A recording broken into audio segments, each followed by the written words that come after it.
নমস্কার বন্ধুরা, আশা করি সকলে খুব ভালো আছেন। আজ আমি আবারও চলে এসেছি আপনাদের সাথে কন্যামের গল্প নিয়ে। তবে ভিডিও শুরু করার আগে বলবো, আপনাদের যদি ভিডিওগুলি ভালো লাগে তাহলে অবশ্যই লাইক, কমেন্ট এবং শেয়ার করে যাবেন। আজ আপনাদের সাথে শেয়ার করে নেব আমরা কন্যামে গিয়ে কোথায় ছিলাম, কিভাবে যোগাযোগ করবেন তার সমস্ত খুঁটিনাটি ডিটেলস। আর এই হলো আমাদের আস্তানা, হোটেল গ্রিন কার্পেট। আমরা এখন আছি নেপালের কন্যামে। জায়গাটা তো ভীষণ সুন্দর। জায়গাটাকে আগে একটু দেখাই।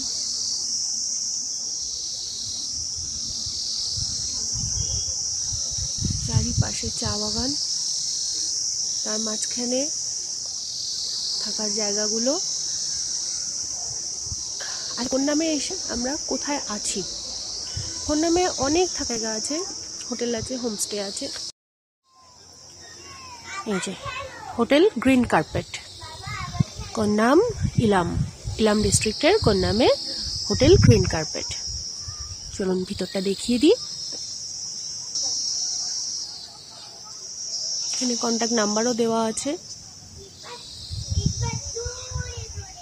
এই যে পিছনের ওই যে সবুজ বিল্ডিংটা, ওটা কিন্তু এখনো তৈরি হচ্ছে।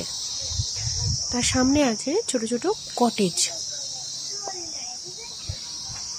চারপাশটা সুন্দর করে সাজানো ফুল দিয়ে।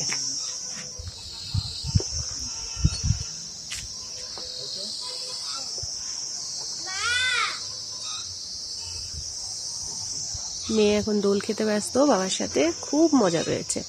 সত্যি জায়গাটা খুব সুন্দর করে সাজানো চারপাশটা।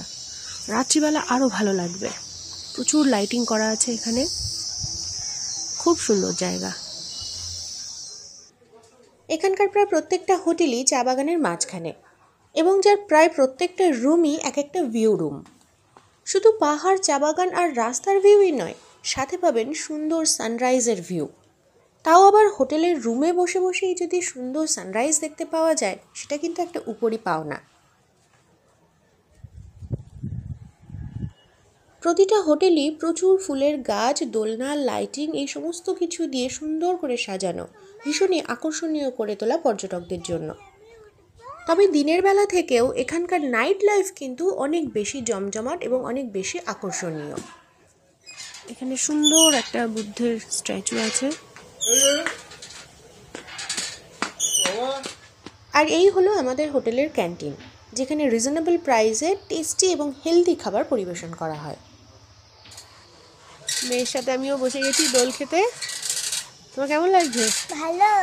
জায়গাটা সুন্দর। হ্যাঁ। চা বাগান দেখেছো? হ্যাঁ। তুমি কি চা তুলবে? হ্যাঁ। তাই? হ্যাঁ। একটাই পাতা কিন্তু, হ্যাঁ, না হলে বকবে।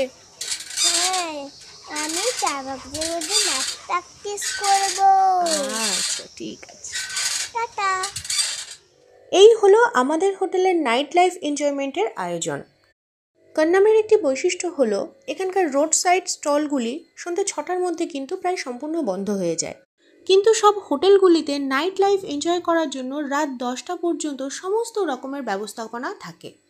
বক্সে বাজতে থাকে জনপ্রিয় নেপালি এবং হিন্দি গান, তার সাথে থাকে ওয়াইন এবং রোস্টেড চিকেনের মেলবন্ধন। এখানে প্রতিটি হোটেলের সাথেই একটি করে বার আছে, যেটি ছাড়া নাইট লাইফ এনজয়মেন্ট কিন্তু অসম্পূর্ণ।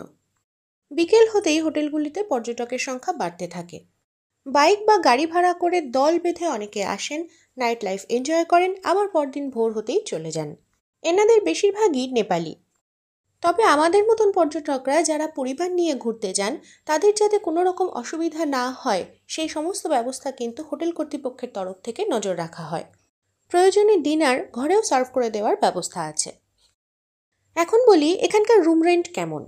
এখানকার প্রায় প্রতিটি হোটেলেই সমস্ত রকম অত্যাধুনিক সুবিধা এবং ওয়াইফাই পরিষেবা সহ ডাবল বেডরুম কম বেশি 1500 থেকে 2500 এনসির মধ্যে পেয়ে যেতে পারেন। আর আমরা যে ঘরটিতে ছিলাম ডাবল বেডরুম, তার ভাড়া পড়েছিল পার ডে 1000 এনসি। আর এই হলো আমাদের বেডরুম। যবে থেকে কন্যামের প্ল্যানিং শুরু করেছিলাম, তারপর থেকে একটার পর একটা বাধা আমাদের সামনে এসেছে। প্রথমত নেপালের রাজনৈতিক উত্তপ্ত পরিস্থিতি, আর তারপর প্রাকৃতিক বিপর্যয়, অতিবৃষ্টি, বন্যা, ধস। একটা সময় খুব ভেঙে পড়েছিলাম যে আদৌ আমাদের যাওয়াটা হবে তো। কিন্তু সব বাধা কাটিয়ে যখন এখানে আসলাম, সত্যিই অবাক হয়েছি। নেপাল যেন 2 হাত বাড়িয়ে আমাদের ওয়েলকাম জানিয়েছে। ট্রেকিংয়ের সুবাদে বিশ্বদীপ এর আগে অনেকবারই নেপালে এসেছে, কিন্তু এটা আমার কাছে প্রথম নেপাল আসা, যা চিরকাল স্মরণীয় হয়ে থাকবে। সানরাইজ হচ্ছে, এমন অদ্ভুত সুন্দর সানরাইজ আমি আগে কখনো দেখিনি। দারুণ। থ্যাংক ইউ বিশ্বদীপ, এমন সুন্দর জায়গায় আমাদের নিয়ে যাওয়ার জন্য। এমন আরও সুন্দর সুন্দর জায়গায় আমাদের আরও বেশি বেশি করে নিয়ে চলো। আর হ্যাঁ, আপনারাও কিন্তু ঝটপট প্ল্যান করে ফেলুন সাধ্যের মধ্যে বিদেশ ভ্রমণ। আর জায়গাটা কেমন লাগলো আমাকে জানাতে ভুলবেন না কিন্তু।